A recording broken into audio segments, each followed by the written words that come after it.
Muy buen día tengan todas y todos ustedes transmitiendo en vivo una vez más a través de la señal del 1180 de AM, Facebook Comunicación Radio WAPS y mixlr.com /Radio WAPS. Yo soy Yasmín Rodríguez y le doy la mejor de las bienvenidas a este espacio de Agenda 1180 AM y hoy es jueves de Agenda Mediática, el primero del semestre, así que nos da mucho gusto de tener de nueva cuenta a nuestra compañera Gladys Navarro. ¿Qué tal, maestra? ¿Cómo está? Buenos días.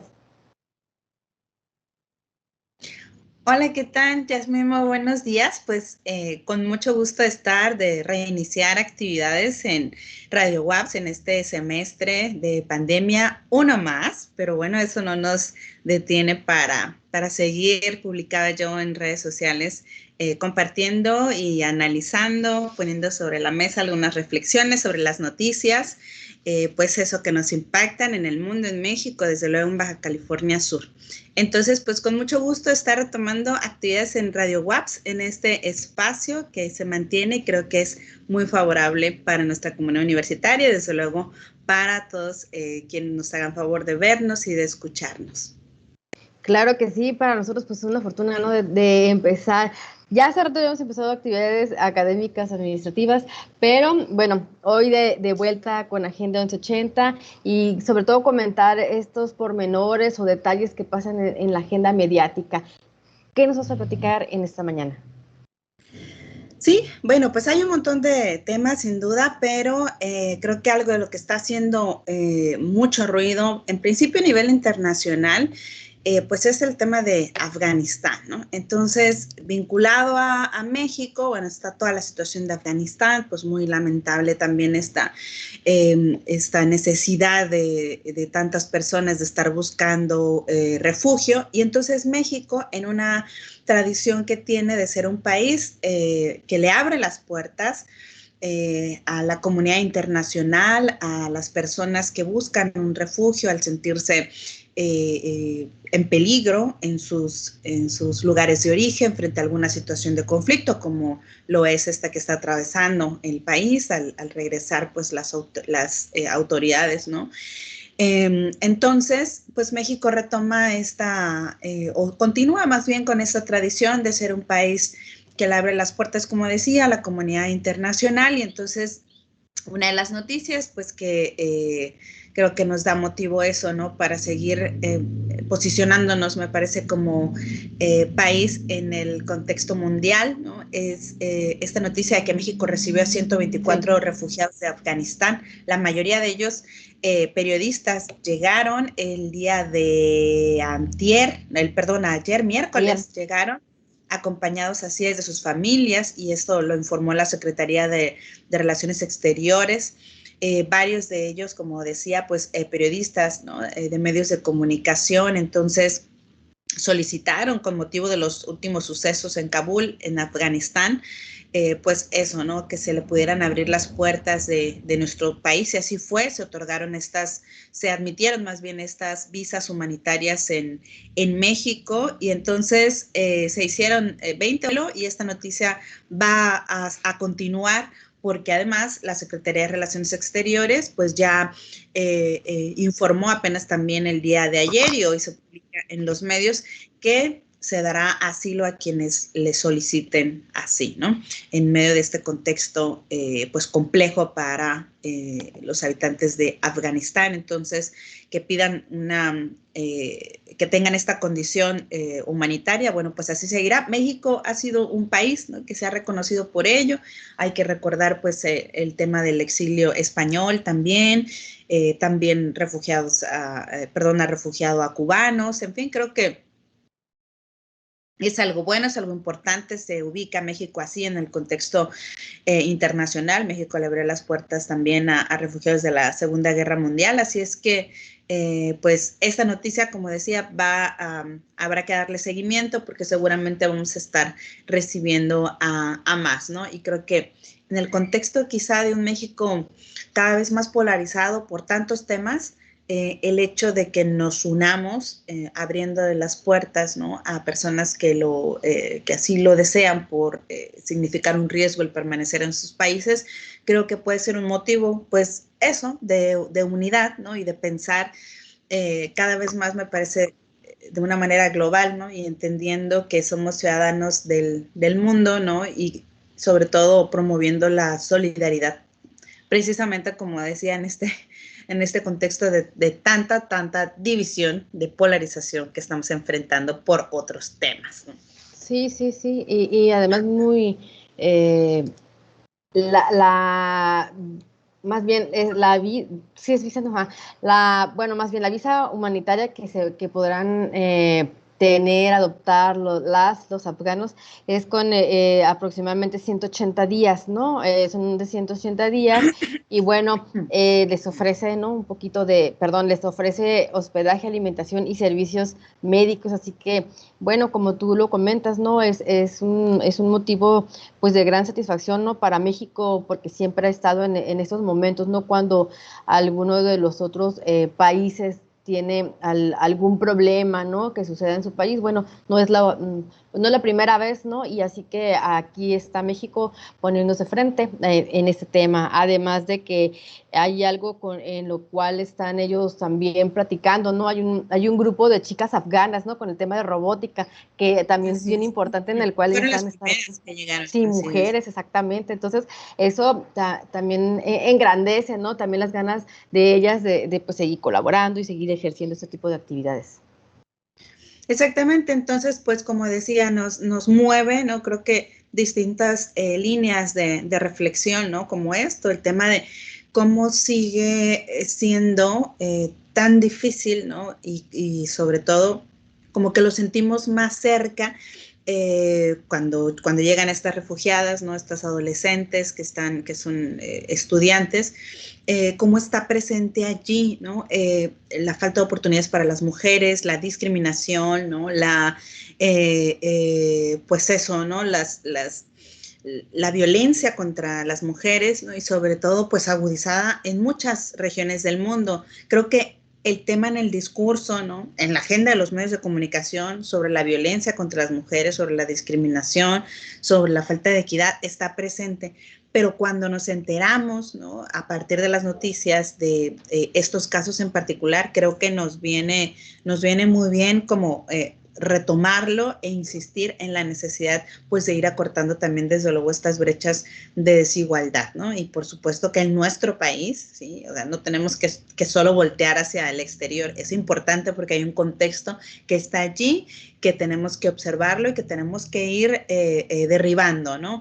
Sin embargo, por supuesto que eso no significa que dejemos de observar pues todo lo que nos ocurre cotidianamente, ¿no? A las mujeres, esta falta de equidad, de igualdad y bueno, pues tenemos que seguir trabajando en ello. Entonces, eso en el contexto internacional.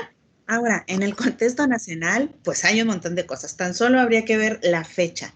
Es 26 de agosto y estamos, así es, y estamos a unos días ya de que tomen protesta los próximos diputados, es decir, autoridades federales, el Congreso de la Unión de que se renueve, esto va a ser el 1 de septiembre, pero también vienen en cascada, digamos, pasado el proceso electoral, toman protesta gobernadores, alcaldes, diputados locales, diputados, diputadas, se renueva el Congreso o los congresos en el país.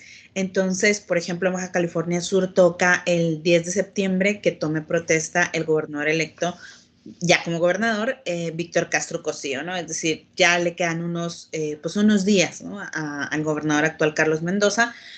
Y también el Congreso, por estas mismas fechas, también vendrán los nuevos ayuntamientos. Entonces, previo a ello, pues hay muchísimo información de tipo política, cómo se está reorganizando el Congreso, esta lucha de fuerzas, ¿no? Entre partidos, a Morena le está costando trabajo, entonces, y en ese contexto también, por supuesto, de lucha, de confrontación política, pues está una de las noticias que ahorita está haciendo mucho ruido, que domina, me parece, la agenda mediática o forma parte de allí, que es esta de estas acusaciones en contra de Ricardo Anaya, el ex candidato presidencial, y que bueno, se ha tornado ya hasta en una confrontación a lo mejor hasta como un poco personal, ¿no? Porque Anaya le contesta al presidente con videos, ¿no? Y le dice que le preocupa su salud mental, y el presidente le da con todo en las mañaneras, como está acostumbrado también así. Entonces,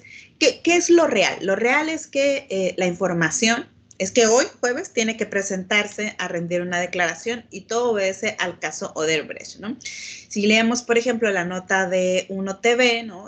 Señala que la Fiscalía General de la República publicó ya las acusaciones contra Anaya. Sin embargo, acotación mía, esto ocurre después de que el presidente, a pesar de que la Fiscalía es autónoma, hay que decirlo, el presidente señaló en la mañanera que exhibiera cuáles eran las denuncias y los cargos en contra de Ricardo Anaya. Entonces ahí eso hace mucho ruido porque vemos como una clara intervención, digamos, o una injerencia desde mi punto de vista de parte del presidente en este tema. Y por eso, desde luego, Ricardo Anaya señala y se tira, ¿no? También al piso y dice, soy un perseguido político, y dice que va a buscar asilo, que se va a ausentar del país, y que le dijo ayer todo esto en redes sociales, ¿no? Ahorita voy a continuar leyendo la nota.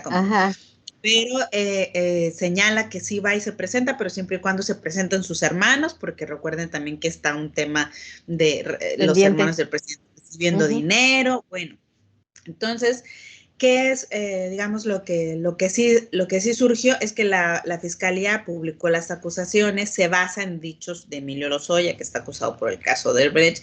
La Fiscalía informó que Ricardo Anaya, cuando fue diputado del PAN, recibió un soborno de 6 millones de pesos, 6.800.000 pesos, para que votara en favor de la aprobación de la reforma energética. Esa es como que la sustancia, ¿no? El tema de los sobornos para aprobar la reforma energética en su momento. Esto se desprende de la denuncia que hizo Emilio Lozoya sobre el caso de Odebrecht, que señaló que había recibido Emilio Lozoya instrucciones superiores para entregar el monto a Ricardo Anaya para que éste votara a favor de la reforma energética y así favorecer a empresas extranjeras en el ámbito petrolero, ¿no? En nuestro país.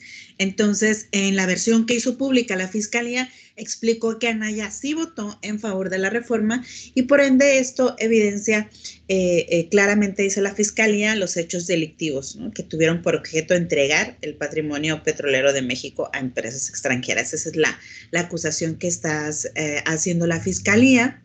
Dice que esa cantidad se le habría entregado a Ricardo Anaya de una persona de confianza de Lozoya, un tal Norberto Gallardo, y que se le habrían entregado en las instalaciones de la Cámara de Diputados en el 2014, ¿no?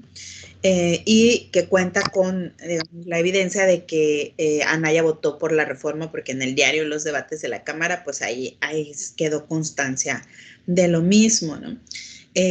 Señala que hubo testigos que presenciaron diversas visitas de Anaya y de otros legisladores a Emilio Lozoya en la Dirección General de Pemex cuando él estaba, y también que esto consta en diligencias ministeriales. Entonces, es parte, digamos, de lo que ya difundió la Fiscalía y que Ricardo Anaya está presentado, digamos, para declarar, ¿no? Obviamente tiene que ir a declarar en las oficinas de la Fiscalía, pero que está en un reclusorio, y de ahí se agarró como para decir que ya ahí lo iban a detener. Entonces ha hecho también como un escándalo, ¿no? de esto, que entendemos, bueno, desde mi punto de vista sí puede haber, por eso lo ponía en contexto, ¿no? Como a lo mejor este tinte político siempre va a existir, ¿no? Y está este forcejeo, esta lucha de fuerzas políticas. Sin embargo, hay un hecho, ¿no? Y hay una investigación, y creo que lo más relevante es que se aclare.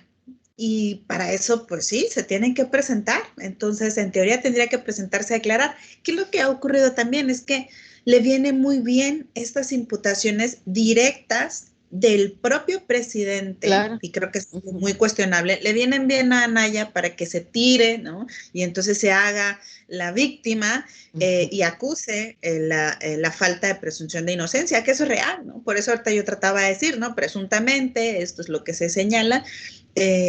Dice la Fiscalía tener pruebas. El asunto es que hasta en tanto no se tenga una sentencia condenatoria, pues hay que presumir la inocencia, pues, aunque existan muchas pruebas.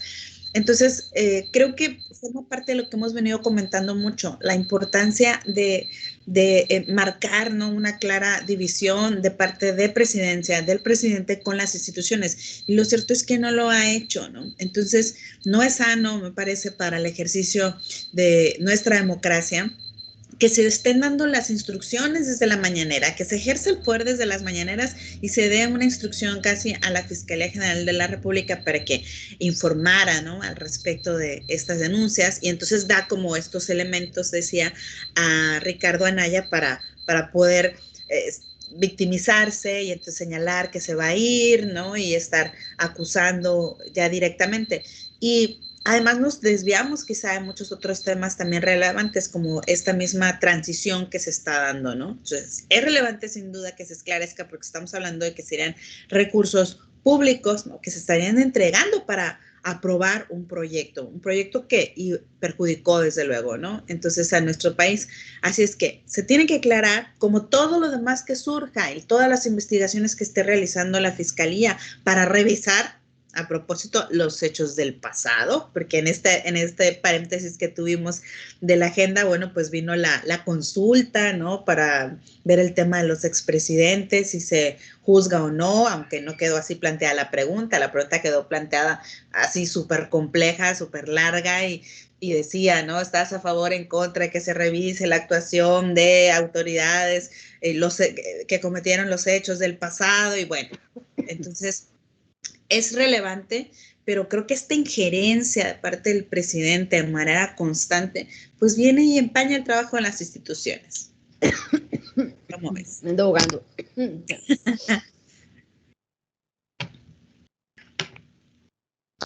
No puedo hablar. No, así nos pasa en la mañana, todavía es temprano, sí. Sí, tragué mal mi saliva, pero definitivamente, bueno, una de las cosas, ¿no?, que haces bien en comentar, no se puede ejercer pues los temas desde la mañanera, pero también el presidente comentaba acerca de que él lo que quiere, ¿no?, es poder transparentar, ¿no?, esta investigación lo antes posible para impedir, ¿no?, que el señor Anaya, bueno, siga acusándolo de persecución. Además, bueno, si no se presenta esta mañana o este día, ¿no?, más bien este día a la audiencia, bueno, ya se le consideraría prófugo de la justicia, ¿no? Entonces, quedan, o sea, es interesante ver si es un ataque público, ¿no? Entonces, a quién le va mejor o a quién le queda peor este tema. Y bueno, considerando este tema, además, también se habla de por qué a Emilio Lozoya, ¿no?, pues, que es el exdirector de Pemex, no ha pisado la cárcel, ¿no?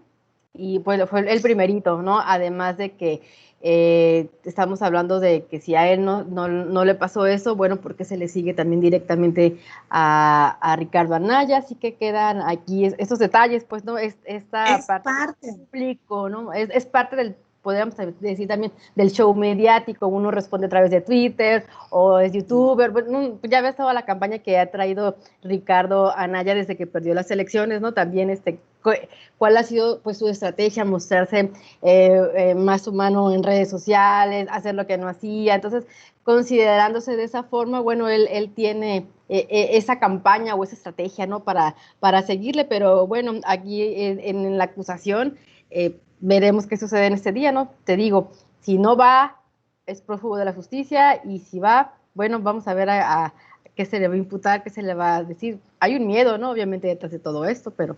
Sí, pero yo creo que, fíjate, más que miedo, bueno, eso solamente Ricardo Anaya, ¿no? Pero la verdad es que lo ha convertido, como dices tú, en un show, ¿no? O sea, y ya busca ser como que un influencer, ¿no?, de la política, y saca sus videos y entonces se mofa y todo. Esto que comentabas de Emilio nos tocó en uno de los programas señalar, ¿no? Comentarlo. A ver, si algo prometió, ¿no? El presidente en campaña fue la rendición de cuentas, ¿no? Es el llamar y rendir cuentas. Una vez que llegó, pues ya fue como que vuelta al pasado, darle vuelta a la página, ¿no? Pero se va a respetar las investigaciones y hay que aclarar. Entonces ha sido así como muy ambiguo. Y este tema, Emilio Lozoya, fue muy criticado, muy cuestionado, porque es como un símbolo de la corrupción, ¿no? ¿Y qué fue lo que ocurrió? Que se llegó a un acuerdo, precisamente para estar soltando nombres, ¿no? Y para poder, pues eso, colaborar con la fiscalía. Entonces, allí nos queda todavía esa deuda, ¿no? Pendiente. O sea, se llega a un acuerdo para estar colaborando, pero también habría que ver cuál va a ser ese castigo ejemplar, pues, ¿no? No solamente tener esos beneficios por esta colaboración, ¿no? Entonces, sin duda, pues eso genera muchísima inconformidad también entre la ciudadanía y pienso que se pierde un poco, ahorita que lo comentabas, como decía, el sentido de la investigación, ¿no? Y el sentido de la investigación. No, bueno, no sé si tengamos problemas. Se nos desconectó la compañera Gladys. Sí. No sé si Juanito Quintana, aquí ya. Ok, creí que había sido yo porque generalmente me desconecto. Bueno, sí, perdón. Entonces, okay, ya regresamos. Ya, se pierde el sentido de la investigación y de esta en las que vengan, con esta confrontación vía redes sociales y vía desde la mañanera y mofas y que realiza tanto el presidente como el propio Ricardo Anaya. Entonces, pues vamos a ver más tarde, a ver qué es lo que resulta, ¿no? No he revisado ahorita si a qué hora se tendrá que presentar, ¿no? Pero pues va a dar bastante a qué hablar. Entonces, eso en el contexto. Pero no tengo aquí. De hecho, ando siguiendo la nota y a ver qué sucede para comentarte. Sí, en el contexto nacional, entonces, pues ahora, en el nacional y en lo local, pues sin duda, el gran tema que domina la agenda de medios de comunicación es el regreso a clases, ¿no? Estamos a unos días de la fecha, digamos, que se plantea como el 30 de agosto, para el regreso a clases presenciales, ¿sí? Esto lo ha estado presentando, lo ha estado manejando, digamos, el presidente Andrés Manuel, incluso adelantó ya desde hace tiempo, ¿no? Que iba a ser considerada como actividad esencial para que pudiera entrar, digamos, dentro de las actividades que se permiten con independencia del semáforo COVID. Entonces, finalmente ya se publicó porque solamente estaba como en los dichos. Entonces, estaba en los dichos, en las declaraciones del presidente, pero ya no en el diario oficial, ¿no? Entonces todo eso tenía que funcionar, digamos, en términos de lo legal. Ya está, y ha generado mucha controversia también porque ocurre en medio de un repunte de casos a nivel nacional, en donde hay varios estados que ya regresaron al rojo, unos más que regresaron al naranja, unos pocos que se encuentran en el verde. Entonces, también se hicieron cambios en el semáforo también. Y hay una controversia, ¿no? De los riesgos que se estarían generando de volver los estudiantes de manera presencial. Por muchas razones, entre ellas, por ejemplo, está el tema del servicio de transporte, que no se verifica de manera adecuada en la mayor parte del país, ¿no? Y se pueden generar aglomeraciones y sobre todo porque son una población que no está vacunada. Entonces, al no estar vacunada, bueno, pues genera riesgos, ¿no? Incluso para quienes sí estén vacunados, como son las y los profesores, porque hay que recordar que la vacuna, ¿no? Es importante la vacunación, pero no nos exime de eventualmente un contagio, aunque sin duda, ¿no? Y eso está comprobado, pues se reducen muchísimo los riesgos de que padezcamos la enfermedad de manera grave, ¿no? Por eso, paréntesis, están las jornadas de vacunación de los mayores de 30 y luego vendrán de los 18 años. Así es que de verdad invitar a la ciudadanía que nos escuche, que nos ve, a que pueda acudir, ¿no? A la solicitud de la vacuna y adelante. Cierro paréntesis. Y este es el contexto, ¿no? Esta disyuntiva, se regresa sí a pesar del riesgo.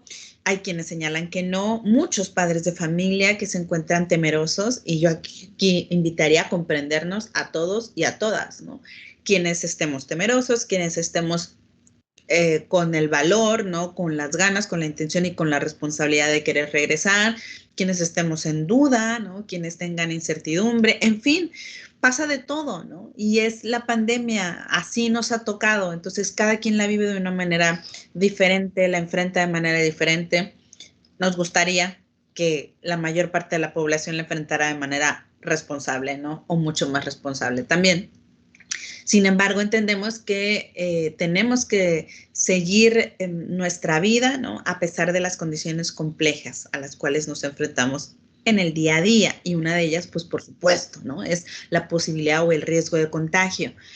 Pero ¿qué ocurre? En este debate del regreso a clases presenciales están las condiciones, digamos, objetivas, ¿no? Básicas a las cuales nos vamos a enfrentar, y son las condiciones en materia de infraestructura. Entonces, algo esencial es que nos han señalado que realmente, por ejemplo, en Baja California Sur apenas el 45% de las escuelas públicas podrían reabrir, ¿no? Eso es algo que nos informó apenas la COEPRIS, ¿no? Les voy a dar el dato. Vamos a citar la nota de nuestro compañero Pablo Diestro del Centinela. El 99% de las escuelas privadas pueden regresar a las aulas de manera presencial. Las escuelas privadas se han estado preparando desde hace mucho tiempo, tienen las posibilidades económicas para ello, muchas con mucha complicación también, pero lo han hecho. Pero de las públicas, solamente el 45%. Eso lo indicó COEPRIS. ¿Por qué? Porque ha venido haciendo un censo, un levantamiento, un registro de las condiciones en las que se encuentran las aulas, ¿no? Entonces, de las más de 600 públicas, solamente 278 cumplen con las condiciones, digamos, como el checklist, ¿no? Para poder regresar a las clases presenciales. Algo elemental, por ejemplo, es el acceso al agua potable. Yo entrevistaba al secretario de Educación, nuestro ex rector, además, Gustavo Cruz, y decía, si no hay agua en la escuela, no volverán. No puedes. O sea, no pueden volver en esas condiciones. Entonces, estamos hablando de que menos de 300 planteles van a poder, estarían en condiciones de volver, pero además hay que poner también otra variable, ¿no? Para la reflexión, y es que es voluntario. El presidente sí ha sido, yo le llamaría necio, ¿no? En señalar que hay que abrir y regresemos todos. Es nada más que bajo qué condiciones o características los padres deciden si sí o no, los profesores también deciden, ¿no? Porque también sería voluntario. Y lo otro es, como decía, lo que sí tenemos, y es, a pesar de que muchos querramos, ¿no? Regresar, o padres de familia que estén dispuestos a asumir también el riesgo, pues puede que ni siquiera haya condiciones en las escuelas. Y eso creo que es lo que está marcando, ¿no? Nuestra realidad, que en la mayor parte de las escuelas no hay condiciones. Entonces, en cada escuela se va a realizar un protocolo, ¿no? Parte de las noticias es que como hay una diversidad, digamos, de circunstancias, de condiciones en el país, de la infraestructura educativa, pues entonces se está dejando cierta responsabilidad a cada entidad para que establezca sus protocolos. En el caso de Baja California Sur, el día de ayer nos informaba la COEPRIS que ya emitió un protocolo para el regreso a clases presenciales, de manera muy específica lo que se tiene que cumplir o no. Por ejemplo, los recesos tienen que ser escalonados de manera diferente para que no sea a la misma hora y todos los estudiantes salgan, ¿no? Y entonces haya un riesgo de contagio. Es decir, buscar las condiciones de mantener el distanciamiento social lo más que se pueda, ¿no?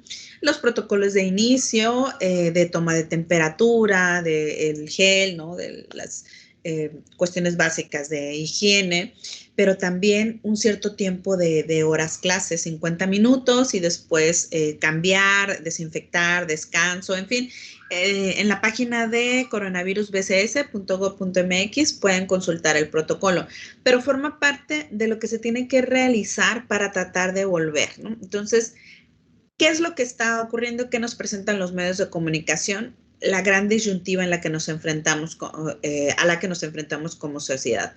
El regreso a clases presenciales después de todo este tiempo de pandemia, ¿no? Con riesgo, con infraestructura deficiente, por supuesto, y con una situación natural que es el miedo, ¿no? El miedo para todos, el miedo a un contagio. Después de conocer las cifras en Baja California Sur, más de 2,000 fallecimientos, muy lamentables, ¿no? Y en el país, pues bueno, ya ahí tenemos las cifras nacionales, actualizadas, por cierto, ahorita se las comento.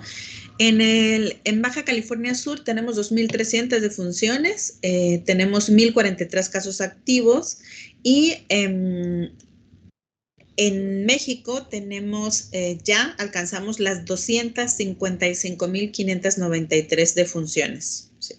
Y hay 3,270,189 casos confirmados, ¿no? Entonces, frente a este panorama complejo, por supuesto que es natural, ¿no? Que nos asuste y que además muchos medios de comunicación, hay que decirlo también, desde el análisis que hacemos, se han concentrado en pues como visibilizar, ¿no? Todos los aspectos negativos del regreso a clases presenciales. Y sin duda hay muchos, ¿no? Pero también está la otra parte. ¿Cómo sí podríamos volver? ¿De qué manera? ¿Qué se necesitaría? Esto es para empezar a hacernos a la idea de que existen ciertas condiciones bajo las cuales podemos retomar esta actividad, pero ¿qué se necesitaría? Yo estoy en esa postura, ¿no? Regresamos, sí, bajo qué condiciones, qué necesitamos, y entonces a partir del conocimiento poderle exigir a las autoridades que se cumplan con estas condiciones para que pueda existir un regreso lo más seguro, lo más controlado que se pueda. Finalmente, yo entrevistaba al epidemiólogo del estado que señalaba que por los digamos, el contexto de Baja California Sur, en donde apenas estamos saliendo de esta fuerte crisis que nos pegó con la variante Delta, ¿no? Que es además Baja California Sur uno de los estados en donde está mayormente, digamos, la presencia de la variante Delta. Apenas estamos saliendo, necesitamos un par de meses para mantener, digamos, ese descenso en el nivel de contagios. Hay que recordar, no tengo en mente cuando terminamos el programa, digamos, la temporada, ¿no? Del semestre, cuántos casos teníamos, pero no lo... en esta nueva temporada que iniciamos, tenemos en total, como decía, la actualicé, son 1,111. No, en el estado. Ahí está, en el estado son 1,043 casos activos. Exacto, y en La Paz tenemos 471, en Los Cabos 170. Llegamos a tener en La Paz más de 1,000, llegamos a tener en Los Cabos 2,000 casos activos, llegamos a tener los 3,000 casos activos semanales. Entonces ahorita tener estos 1,000, ahorita tener estos 400, 500 y ve Los Cabos 170, realmente ha sido un avance muy significativo que tenemos que mantenerlo y tenemos que mantenerlo con responsabilidad, con estrategia, con cuidado. Entonces, más allá de la polarización, creo que es importante informarnos mejor. Y a mí me gustaría que también desde los medios de comunicación hiciéramos un ejercicio de mostrar lo más equilibrado posible la información, lo que tenemos de positivo, de conveniente para el regreso a clases de forma presencial, bajo control y con cuidado, y por supuesto los riesgos que existen y de qué manera se pueden ir reduciendo, ¿no? Pero nos falta mucho por avanzar allí. Parece que los titulares se concentran en el fallecimiento de los menores de edad, en el caso de los menores, y también lo que es cierto es que no tenemos una pandemia de contagios de menores de edad. Eso hay que decirlo. A mí me duele mucho y me preocupa mucho que tengo compañeras, amigas, madres de familia que sin duda comprendo, bueno, intento comprender su preocupación frente a un contagio de sus menores de edad, pero porcentualmente han sido menos del 10% de los casos de menores de edad contagiados. Entonces, por ejemplo, en Baja California Sur, de los, tenemos aquí, de los 52,000 acumulados, 52,100 casos acumulados, 3,000 han sido menores de edad. O sea, en esa dimensión, 52,000 versus 3,000 casos de menores de edad, de menores de 18 años. Entonces, como podemos ver, digamos, el virus no es que esté atacando, o sea, necesariamente ha afectado a otra población, pues mayoritariamente. ¿Sí? Y ahora nos decía el especialista, el doctor Miguel Romero, es que estamos conociendo, la gente está pudiendo hacer, examinando a sus menores de edad y entonces estamos identificando algo más de casos, pero no estamos teniendo como una pandemia de menores de edad, pues. Y entonces también creo que se tergiversa desde los medios de comunicación, también se induce al miedo y lo peor que podemos tener en una crisis es llenarnos de miedo, ¿no? A más Podemos de un año comprender. y medio, ¿no? También, a más Así de un es. año y medio seguir fomentando el miedo, fomentar pues este tipo de acciones que hemos visto, ¿no? Que al contrario, bueno, siguen prevaleciendo, pero es como, le quitan, ¿no? Le restan a lo que pudiera venir y aquí tú mencionas algo importante, el protocolo, no dejemos de lado el protocolo, leamos primeramente, antes de decir, quiero mandar a mi hijo a la escuela o no lo quiero mandar a la escuela, bueno, leamos el protocolo, cuál es el protocolo que nos están mandando y ver esta parte, porque cuántas veces no hemos hablado acerca de cómo nos encontramos desde casa, ¿no? Los hijos, las hijas, el hermano, la hermana, y cómo se encuentran en situación vulnerable también por estar en casa. Entonces, consideremos varios factores o cómo se ha trabajado a lo largo de todo este más de un año y medio. Sí, esto que comentas es importante cuando nos involucramos, lo señalas en plural y así lo señalo también yo. Es fundamental que los padres de familia, las y los, se involucren en ello, ¿no? Desde luego, hasta donde sus posibilidades les permiten. ¿Por Permiten. qué? Pues porque también tienen que trabajar. Es decir, a mí me hace mucho ruido cuando de pronto se cuestiona a los padres de familia que es que no están al pendiente las escuelas, es que no han visto. No, bueno, es que también estamos todos en medio de una crisis, ¿no? Y ellos han tenido que seguir trabajando de manera presencial, exponiendo y muy seguramente contagiando también a su familia, ¿no? Entonces, Claro. por necesidad. Así es que es fundamental, sí, una participación de padres de familia que sean vigilantes, pero por supuesto una autoridad que sea quien lleva la batuta y que pueda generarle estas condiciones de mayor tranquilidad. Por supuesto, una autoridad sanitaria, ¿no? Que integrada por expertos, expertas que nos estén indicando la situación real, ¿no? Las posibilidades de regreso, cómo sí hacerlo, ¿no? Yo creo que es momento de ver cómo sí hacerlo y no cómo no o cuánto nos falta, sino cómo sí podremos hacerlo, sin acelerarnos, sin querer, y creo que esa es la postura que ha fallado también, porque a nivel nacional el presidente ha hablado y que los niños les hace mal y que el videojuego los tiene ahí absortos y que todo, es cierto, ¿no? El problema es que así como se observan esas situaciones que están generando ya un problema, porque yo coincido y como docente coincido también, que están generando problemas para las relaciones interpersonales entre los niños, para la convivencia social, para que desarrollen habilidades para la convivencia. Eso es fundamental para la vida. No se están desarrollando las competencias y las habilidades básicas, por ejemplo, desde el nivel preescolar, que es lo fundamental en el nivel preescolar, más allá del desarrollo de habilidades cognitivas. Las habilidades actitudinales son fundamentales, es la raíz, pues digamos, ¿no? En preescolar, Claro. y el no tener ve lo que les está haciendo falta a nuestros niños y niñas de 4 años, de 3, 4 años, de 5 añitos, ¿no? O sea, qué Sí, sí, sí. lamentable por no estar conviviendo así. Entonces, todo eso tenemos que observarlo, pero empezar a revisar, como decía, técnicamente y de manera estratégica, cómo sí podemos regresarle lo que de algún modo, desde luego, les ha quitado la pandemia y le hemos quitado también, ¿no? Los adultos, el derecho que tienen los niños a un ambiente sano, a unas condiciones para que puedan desarrollarse de manera integral.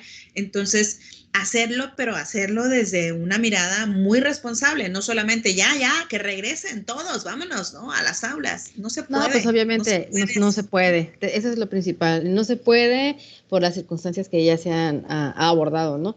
Pero además dejamos de lado que durante más de este año y medio, otro tema que también surgió fue el robo, ¿no? ¿Cuántas instalaciones de escuelas de todos los niveles han sido robadas, ¿no? Así que también por tales motivos obviamente no pueden regresar aunque uno quiera. Entonces, como tú comentas, están haciendo este protocolo, están haciendo un diagnóstico de cada escuela, cada institución para saber si sí o no se puede. Y sobre todo no olvidar, es voluntario, ¿no? También.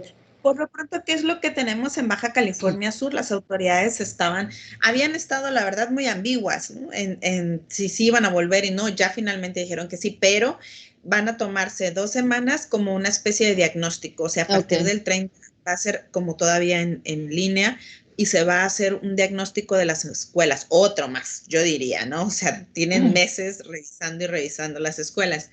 Y a partir de eso, también en cada zona, ¿no? En cada región, en Baja California Sur, se van a ver las condiciones y se va a ver en dónde sí, en dónde no se puede. Lo que nos gustaría, creo, a la mayor parte, y me incluyo como docentes también, y desde luego padres y madres de familia, es tener a la mayor brevedad, la mayor claridad posible. Y lo cierto es que todavía no se tiene, todavía no tenemos un listado de cuáles sí y cuáles no, todavía no tenemos un listado de esta le falta esto, esta le falta lo otro, o sea, aquí sí se puede, aquí hay condiciones para la toma de decisiones. Y tener digamos, la mayor cantidad de información nos permite tomar mejores decisiones. Entonces, para los padres y madres de familia, para quienes, los tutores que deseen así regresar, ¿no? Entonces, creo que más allá de concentrarnos, porque en el análisis también que podemos hacer de redes sociales y de esta polarización que se ha dado, yo lamento mucho que se den 2 posturas encontradas tan fuertes, ¿no? Y que se acusen entre sí, que se acuse a quienes quieren volver y que se les acuse de irresponsables y de que no les importa la salud, y que se acuse también a quienes no quieren, que se les tilde de miedosos, de que no se van a quedar paralizados, de que no puede ser, de que ignorantes, o sea, no podemos quedarnos en muy esas extremas, dos cosas nada más, extremas, y creo que eso es lo que estamos observando también en redes sociales. Y en gran medida, y casi vamos concluyendo, ¿no? En gran medida también alentadas estas visiones tan encontradas por medios de comunicación. Y no digo porque hay muchísimos medios responsables también, pero por medios de comunicación que no realizan un trabajo periodístico mucho más profundo, como decía, con mucha más responsabilidad social y presentar de una manera más equilibrada y que le sirva a la ciudadanía. El periodismo tiene que servirle a la gente, ¿no? Entonces le sirva para la toma de decisiones. Si le presenta solamente noticias de una muerte de un niño, de otra y de otra, sí, nada más que lo pones en el contexto global y ya cambia la circunstancia. El problema es que no se contextualizan muchas de estas noticias que generan mucho más temor, ¿no? Y ahora, es complejo, por supuesto, porque hay que tratar de generar también, de no generar condiciones para que haya una laxitud. Y paréntesis, estamos en el semáforo amarillo en Baja California Sur y no sé si lo identificaste, pero yo sí.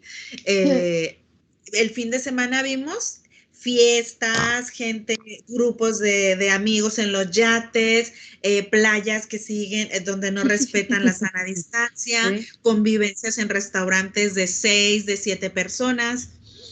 Ahí empiezan los problemas.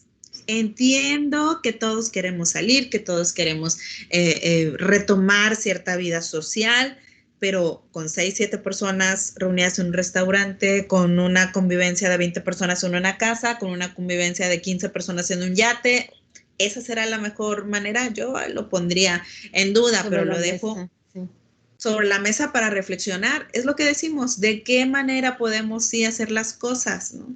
Entonces, ahí es donde quizá nos equivocamos en la forma de regresar, ¿no? Y si no, ya tuvimos un ligero aumento. Ayer que nos daban la estadística, estábamos abajo de los 1,000, estamos arribita de los 1,000, ¿no? Entonces, necesitamos controlarlo. Autocontrol sé que es supremamente difícil.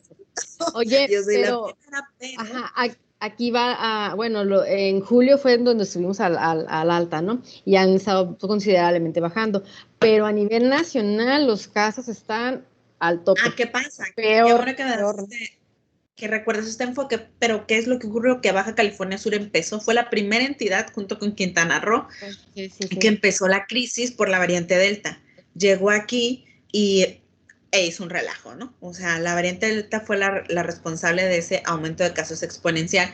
Y de hecho, lo que nos han dicho epidemiología del estado es que hoy todos los casos son Delta. ya no se necesita comprobar vía laboratorio, son Delta, los nuevos casos son Delta, entonces están las condiciones de contexto, las conocemos, de verdad que sí debe de prevalecer la responsabilidad si queremos regresar a clases de manera presencial y segura, además, ¿no? Ligo el tema porque si queremos a nuestros niños y niñas, pues aportemos y la manera es la responsabilidad, tratemos también de evitar ese contagio, ¿no? Y de seguir manteniendo los niveles que estamos registrando ya, porque si bien en el país están aumentando, en Baja California Sur han bajado porque es la historia natural, dice el epidemiólogo, la historia natural de la enfermedad, ¿no? Entonces, pero ¿qué pasa? Baja California Sur es un estado también de mucho tránsito, entonces pueden llegar turistas nacionales que eventualmente sean asintomáticos y estén contagiando, así es que el riesgo va a estar, tenemos que de verdad seguir siendo muy pacientes y retomar actividades, pero con mucha responsabilidad y se puede, de verdad que se puede. Claro que sí. Bueno, maestra, finalizamos con este tema, ¿no? Claro. Muchísimas gracias por estar de vuelta y traernos los pormenores de la semana o súper checklist, ¿no? De lo que sucedió en esas vacaciones. Muchísimas gracias, les agradecemos por estar en sintonía del 1180 de amplitud modulada en la plataforma digital de mixlr.com de Radio Webs y usted nos ve en Facebook Comunicación Radio Webs. Muchísimas gracias y agradecemos la presencia virtual de la maestra Gladys Navarro. Muchas gracias, un gusto. Nos vemos pronto. Gracias y muchísimas gracias, Juan Quintana. Próximo jueves. Gracias, Juan Quintana, por estar aquí pendiente de pues, el monitoreo de la operación técnica en Radio Webs. Hasta luego y cuídense porque viene fin de semana, viene casi quincena, creo, y estén pendientes porque tenemos que considerar muchísimas cosas, ¿no? Así que mucha responsabilidad y cautela. Hasta luego, se despide Yasmín Rodríguez, nos vemos pronto.